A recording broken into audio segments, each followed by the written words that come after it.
அன்பு நண்பர்களே, அனைவருக்கும் அன்னை சமையல் உமாவின் அன்பான வணக்கங்கள். இன்னைக்கு அன்னை சமையலில் பார்க்க போகிறது ரொம்ப சிம்பிளான ஒரு லஞ்ச் பாக்ஸ் ரெசிபி. கொத்தமல்லி சாதம், அதுக்கு சூப்பரான சைட் டிஷ் சேப்பங்கிழங்கு ஃப்ரை. கொத்தமல்லி சாதம் பார்த்தீங்கன்னா ரொம்ப சுலபமாக செய்யக்கூடிய ஒரு ரெசிபிங்க. நீங்கள் சாதம் மட்டும் வடிச்சிட்டிங்கன்னா போதும், ஒரு 5 நிமிஷத்துக்குள்ளே இந்த சாதத்தை நீங்கள் ரெடி பண்ணிடலாம். சேப்பங்கிழங்கு ஃப்ரையும் நல்லா மொறுன்னு ரொம்ப டேஸ்ட்டாக இருக்கும்.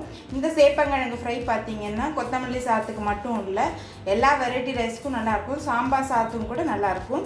வாங்க கொத்தமல்லி சாதமும் சேப்பங்கிழங்கு ஃப்ரையும் எப்படி செய்கிறதுன்னு பார்க்கலாம்.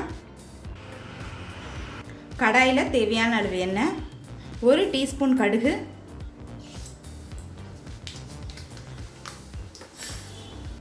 1 டீஸ்பூன் உளுந்து, 1 டீஸ்பூன் கடலைப்பருப்பு, கொஞ்சம் பெருங்காயம் சேர்த்துக்கலாம், கொஞ்சம் முந்திரி,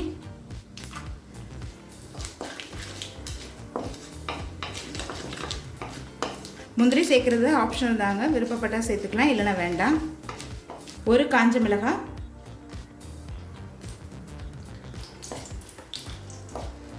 கொஞ்சம் கருவேப்பிலை,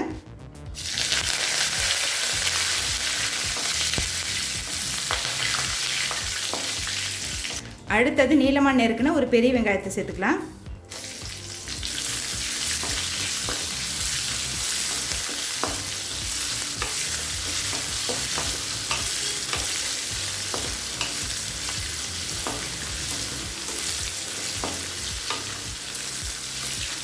இப்போ வெங்காயம் வதங்கிறதுக்குள்ளே நம்ம கொத்தமல்லி அரைச்சிக்கலாங்க. 1 கப் கொத்தமல்லியை வேர் எடுத்துட்டு நல்லா கழுவி வச்சுருக்கேங்க.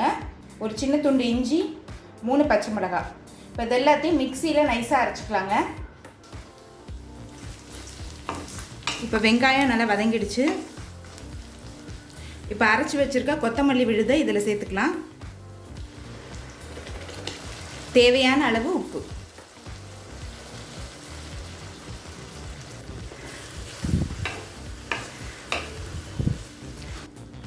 இப்போ கொத்தமல்லியே நல்ல பச்சை வாசனை போக வதக்கிக்கலாம். சாதம் மட்டும் வடிச்சிட்டிங்கன்னா போதும், ரொம்ப சுலபமாக இந்த சாதத்தை நீங்கள் செஞ்சிடலாம்.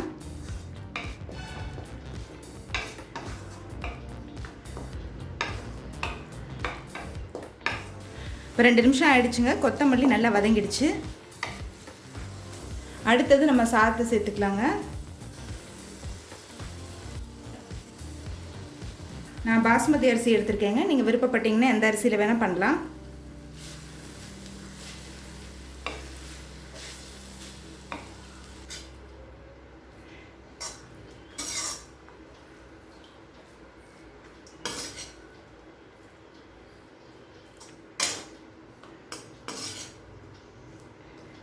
இப்போ எல்லாத்தையும் நல்லா மிக்ஸ் பண்ணியாச்சு. இப்போ கொத்தமல்லி சாதம் ரெடி ஆகிடுச்சுங்க. அடுத்து சேப்பங்கிழங்கு ஃப்ரை எப்படி செய்கிறதுன்னு பார்க்கலாம். இப்போ அடுத்து சேப்பங்கிழங்கு ஃப்ரை எப்படி செய்கிறதுன்னு பார்க்கலாங்க. நான் சேப்பங்கிழங்கு குக்கர்லேயே வேக வைக்க போகிறேங்க. நீங்கள் விருப்பப்பட்டீங்கன்னா கடாயில் கூட வேக வச்சுக்கலாம். கொஞ்சம் உப்பு சேர்த்துக்கலாம். இப்போ மூடி போட்டு குக்கர்லேருந்து 2 விசில் வந்தோடனே இறக்கி வச்சிடலாங்க. இப்போ குக்கர்லேருந்து 2 விசில் வந்துருச்சு. கிழங்கு பார்த்திங்கன்னா நல்லா வெந்திருக்கு. ரொம்ப குழைவாக இருக்கக்கூடாது, முக்கால்வாசி வெந்தால் போதும். இப்போ இதை தோல் எடுத்துகிட்டு மீடியம் பீசஸாக கட் பண்ணி தனியாக வச்சுக்கலாங்க. அடுத்து 1 டீஸ்பூன் கடலை மாவு, 1 டீஸ்பூன் அரிசி மாவு, கொஞ்சம் மஞ்சத்தூள், 2 டீஸ்பூன் மிளகாய்த்தூள், 1 டீஸ்பூன் தனியாத்தூள், தேவையான அளவு உப்பு. சேப்பங்கிழங்கு வேக வைக்கும் போதே பாதி உப்பு போட்டிருக்கோங்க, அதனால் இப்போ கொஞ்சமாக தான் நான் உப்பு சேர்க்குறேன். இப்போ இது எல்லாத்தையும் நல்லா மிக்ஸ் பண்ணிக்கலாங்க.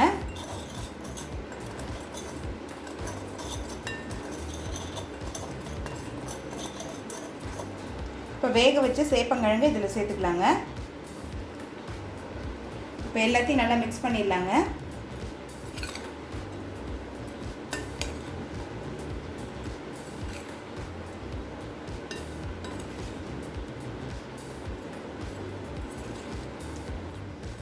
கடலை மாவும் அரிசி மாவும் போட்டிங்கன்னா சேப்பங்கிழங்கு நல்லா ரோஸ்ட்டாக வருங்க, அதுக்காக தான் சேர்க்குறோம். இது கூடவே கொஞ்சமாக தண்ணி சேர்த்துக்கலாங்க. இப்போ எல்லாத்தையும் நல்லா மிக்ஸ் பண்ணியாச்சு. இப்போ தோசைக்கல்லில் போட்டு வறுக்க ஆரம்பிச்சிடலாம். சேப்பங்கிழங்கு ஃப்ரையை நான் தோசைக்கல்லே பண்ண போகிறேங்க. நீங்கள் விருப்பப்பட்டீங்கன்னா கடாயில் கூட பண்ணிக்கலாம். இப்போ தோசைக்கல்லில் தேவையான அளவு எண்ணெய், கொஞ்சம் கருவேப்பிலை, இப்போ சேப்பங்கிழங்கு இதில் சேர்த்துக்கலாங்க.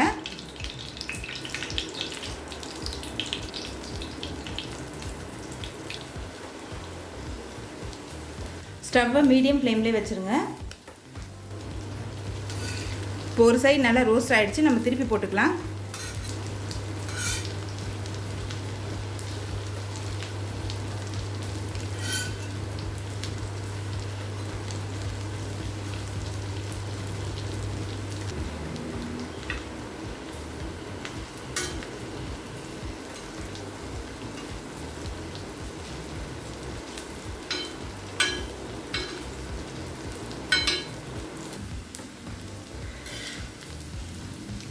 இப்போ இந்த சைடும் நல்லா ஃப்ரை ஆகிடுச்சுங்க.